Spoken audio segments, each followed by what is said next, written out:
பணத்துக்காக என்ன மறந்து அவங்க கூட போனியே, என் தங்கமான மனசை விட்டு அவங்க கூட போனியே, பணக்காரே இல்லைன்னு தான் அவங்க கூட போனியே, தங்கமான மனசு வேணும் அவங்க கூட போனியே.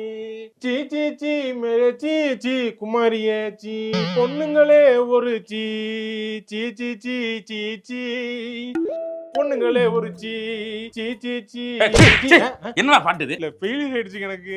லவ் ஃபெயிலியருக்கு எவ்வளவு அழகான பாட்டு இருக்கு தமிழ்ல. இது என்ன பாட்டுன்ற கண்டுபிடிச்சு பாடிக்கிறீங்க எல்லாரும்? இப்ப ட்ரெண்ட் இதுதான் இப்ப ஓடிட்டு இருக்குல்ல. ஆமா, உனக்கு தான் லவ்வரே கிடையாது, எப்படி லவ் ஃபெயிலியர் ஆகும்? அதான் லவ்வர் கூட இல்லாம இருக்கேன்னு நினைச்சு ஃபெயிலியர் ஆயிட்டேன். அதை நினைச்சு நான் ஃபீல் பண்ணி பாட்டு பாடிக்கிட்டு இருக்கேன். நேத்து வரைக்கும் நல்லா தானடா இருந்த, என்னடா திடீர்னு பிரசாத் யாதவ் மாதிரி இருக்க? இல்ல அது அந்த ஊர்ல அவர் போட்டிருப்பாரு, அந்த மாதிரி நானும் அப்படியே கெட்ட போட்டு அந்த ஃபீல் பண்ணி அந்த மாதிரி பாட்டு பாடுறேன். போடாங்கிட்டு போடாங்கிட்டு. சீ சீ சீ சீ சீ சீ சீ சீ ரொனோ நெச்சி. ஐயோ எனக்கு ஒட்டி விட்டானே டேய்.